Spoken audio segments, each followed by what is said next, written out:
warahmatullahi wabarakatuh. Halo semuanya, perkenalkan nama saya Syukra Ainul Iza. Dan saya Anissa Putri Wahyuni.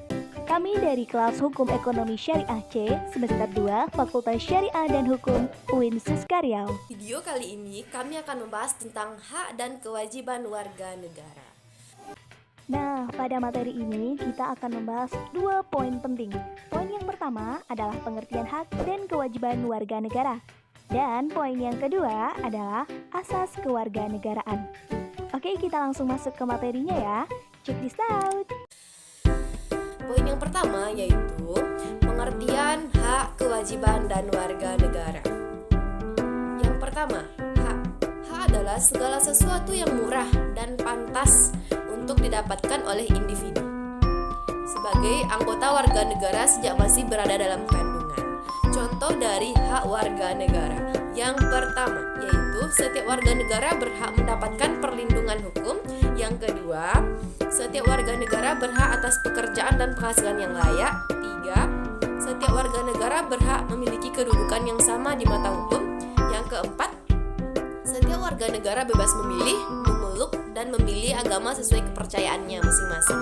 Yang kelima, setiap warga negara memiliki hak yang sama dalam kemerdekaan yang berserikat. Poin yang kedua yaitu kewajiban.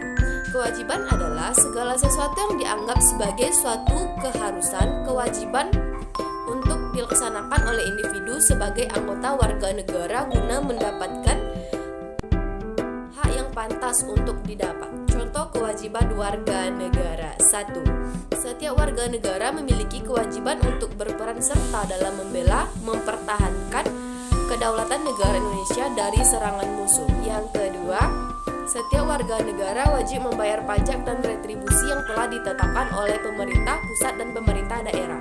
3. Setiap warga negara mentaati serta menjunjung tinggi dasar negara, hukum, dan pemerintahan tanpa terkecuali, serta dijalankan dengan sebaik-baiknya. 4.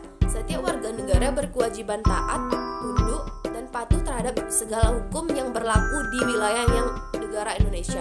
Poin yang kedua, warga negara. Warga negara menurut Kamus Besar Bahasa Indonesia tahun 2002 adalah sebuah penduduk sebuah negara atau bangsa berdasarkan keturunan, tempat kelahiran, dan sebagainya, yang mempunyai kewajiban dan hak penuh sebagai seorang warga negara dari negara itu. Sedangkan menurut Dr. Andos A.S. Hikam dari tahun 2000 adalah anggota dari sebuah komunitas yang membentuk itu sendiri. Oke, poin yang kedua, asas kewarganegaraan. Asas kewarganegaraan ini digunakan untuk mengetahui siapa saja yang termasuk ke dalam warga negara Indonesia. Nah, untuk asas kewarganegaraan itu terbagi menjadi 2. Yang pertama ada asas kriterium dan yang kedua ada naturalisasi atau kewarganegaraan. Yang pertama, asas kriterium. Asas kriterium ini dibagi lagi menjadi 2. Yang pertama ada ius sanguinus. Ius sanguinus adalah sebuah asas yang menyatakan bahwa seseorang mendapatkan status kewarganegaraannya berdasarkan dari kewarganegaraan ibu dan bapaknya. Contohnya, misalnya seorang anak yang terlahir di Indonesia, namun kedua orang tuanya berstatus kewarganegaraan Cina. Jadi menurut asas ius sanguinus ini, anak tersebut mendapatkan status kewarganegaraan sebagai orang Cina dan bukanlah orang Indonesia. Dan yang kedua ada ius soli. Ius soli ini adalah sebuah asas kewarganegaraan yang menyatakan bahwa seseorang mendapatkan asas kewarganegaraannya berdasarkan di mana ia dilahirkan. Contohnya, seorang anak yang terlahir di Amerika Serikat yang menganut asas ius soli, sedangkan kedua orang tuanya berstatus kewargaan Argentina yang juga menganut asas ius soli. Jadi anak tersebut mendapatkan status kewarganegaraan sebagai warga Amerika Serikat, bukanlah Argentina. Yang kedua, naturalisasi atau kewarganegaraan. Menurut asas ini, yang dimaksud dengan warga negara Indonesia adalah orang-orang yang asli berasal dari Indonesia dan juga orang-orang yang sudah lama menetap di Indonesia serta disahkan oleh undang-undang. Adapun beberapa syaratnya, Berdasarkan Undang-Undang Dasar 1945 Pasal 26 yang diatur di dalam Undang-Undang Nomor 62 Tahun 1958 tentang Kewarganegaraan Republik Indonesia, Pasal 1 menyatakan warga negara Indonesia itu adalah: yang pertama, orang-orang yang berdasarkan perjanjian-perjanjian atau peraturan-peraturan yang sudah berlaku sejak 17 Agustus 1945. Yang kedua, orang yang pada waktu lahirnya memiliki hukum kekeluargaan dengan ayahnya, yang kala itu ayahnya memiliki status kewarganegaraan sebagai warga negara Republik Indonesia. Yang ketiga, anak yang terlahir dari 300 hari setelah ayahnya meninggal, yang mana di waktu ayahnya meninggal itu berstatus kewarganegaraan Indonesia.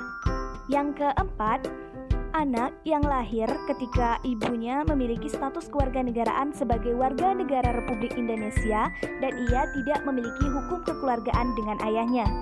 Yang kelima, anak yang lahir ketika ibunya memiliki status kewarganegaraan Republik Indonesia dan kala itu ayahnya tidak diketahui status kewarganegaraannya. Yang keenam, anak yang lahir di wilayah negara Republik Indonesia selama status kedua orang tuanya tidak diketahui. Yang ketujuh, seseorang yang diketemukan di wilayah negara Republik Indonesia selama kedua orang tuanya tidak diketahui. Yang kedelapan, seseorang yang terlahir di negara Republik Indonesia selama status kewarganegaraan kedua orang tuanya tidak diketahui. Yang kesembilan, orang-orang yang terlahir di negara Republik Indonesia selama ia tidak mendapatkan status kewarganegaraan dari kedua orang tuanya. Dan yang kesepuluh, orang-orang yang terlahir di negara Indonesia dan disahkan berdasarkan perundang-undangan.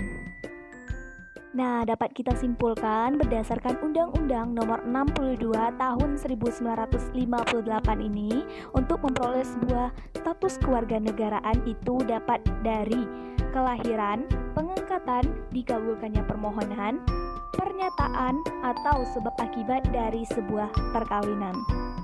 Oke, sekian pembahasan di video kali ini dari kami. See you next time. Dadah. Assalamualaikum warahmatullahi wabarakatuh.